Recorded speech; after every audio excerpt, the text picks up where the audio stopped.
Hey everyone, and welcome to This Explainer. Today, we're taking a deep dive into what is, essentially, a high-stakes ancient thriller. We're going to explore a narrative that walks the absolute razor-thin line between divine protection and total self-destruction. This is the crisis at Baal Peor.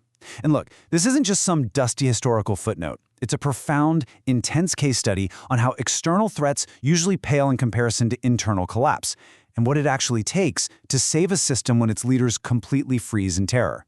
Okay, let's dive into this explainer. Just imagine this vast encampment out in the desert. This represents the Israelites, a community totally exposed to the harsh elements, yet somehow seemingly protected from the outside world. It's a quiet, sprawling camp in a deeply hostile environment, setting the stage for a massive geopolitical and spiritual conflict. You had kings and sorcerers from neighboring lands looking down at this exact view, absolutely terrified of their numbers, and desperately trying to figure out a way to wipe them completely off the map. So, the first attempt to destroy them? Entirely external. A sorcerer named Balaam was hired by a foreign king to stand up on the cliffs and literally curse the camp.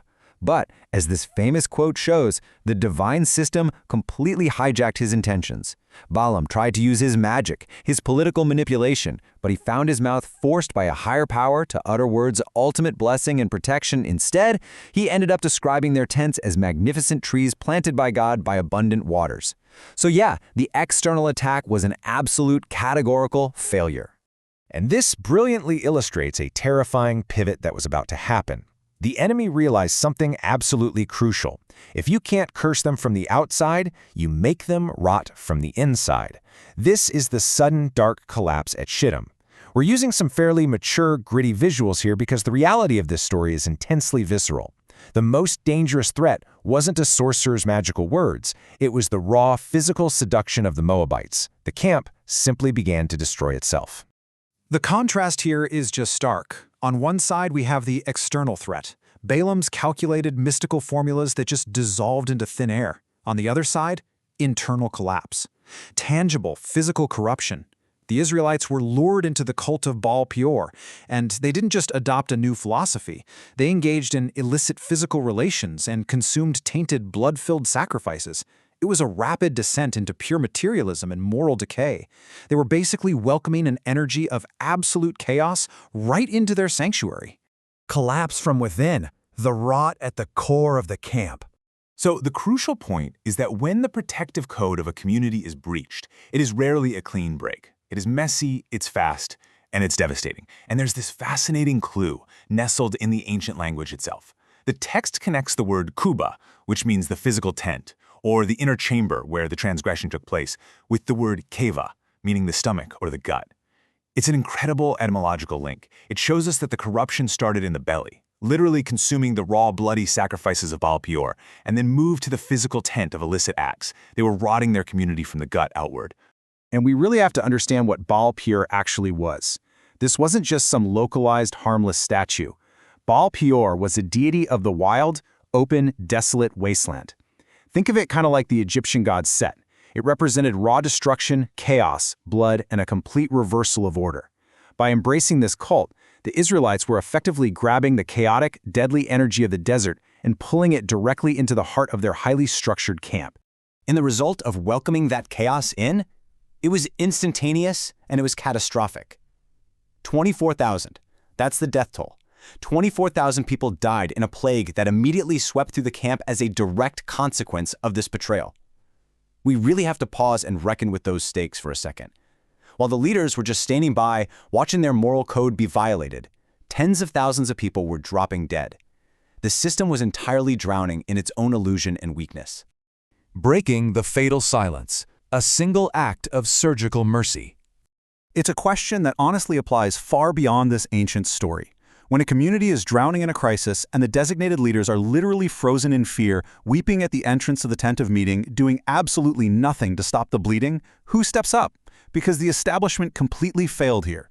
There was a dramatic, terrifying vacuum of leadership while the plague raged on. Now, what's really interesting about this slide is the stark visual contrast. On one side, you see the paralysis, the crowd, the elders, all standing around in this helpless standoff as their world falls apart. On the other side, you have this decisive, almost angelic thrust of action. While everyone else sat and wept, a man named Phinehas broke the loop. Acting entirely on his own, he grabbed a spear to perform a brutal, unfiltered act of surgical mercy.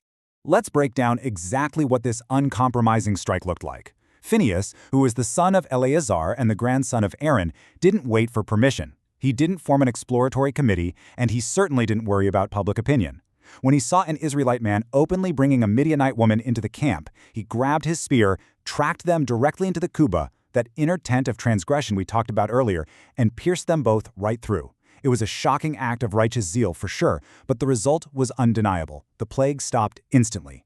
He cut the rot right out of the community. A covenant of peace, the controversial reward for zealotry. Now, as you might expect, this unilateral, violent strike didn't exactly sit well with everyone. There was immediate human criticism. Some of the tribes looked at Phinehas and judged him. They were quick to point out that his mother was from the line of Pusiel and Jethro the Midianite. They essentially saw him as an outsider to the narrow elite, questioning if someone with his so-called impure lineage had the right to execute a tribal leader. But you know what? That human criticism completely missed the point. Because while the people judged his bloodline, the divine system validated his action. He was awarded the covenant of peace and an eternal priesthood, and this is deeply profound. He didn't get this ultimate priestly status through nepotism or quiet diplomacy or by being part of the popular in-crowd. He received a covenant of peace precisely because he was the only one willing to use uncompromising force to defend the boundaries of the community. In this extreme case, true mercy and true peace literally required a surgical strike to save the whole. Let's move to and see how this builds, counting the survivors, the aftermath of the Desert Purge.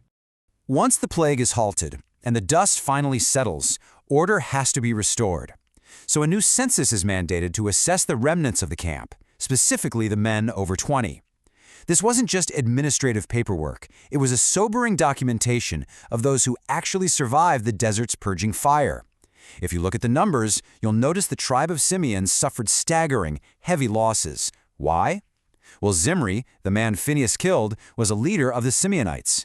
They were the ones most deeply infected by the rot of Baal Peor, and the census just lays bare the brutal cost of that internal collapse.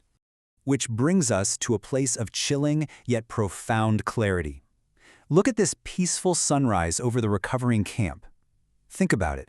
The external calculations, the curses of Balaam, the threats from foreign kings, they meant absolutely nothing in the end. But the internal integrity of the camp, that meant everything. When their core was compromised, they nearly died. When their core was violently defended and restored, they survived to see the next sunrise. I want to leave you with a final, slightly provocative thought. We so often equate mercy with softness, right? With letting things slide. But looking at the crisis of Baal Peor, we really have to ask, does true mercy sometimes require an uncompromising, fierce defense of your core?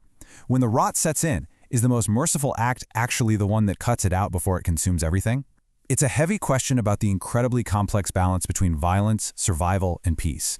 Take that with you, think on it, and keep questioning. Thanks so much for joining me on this explainer.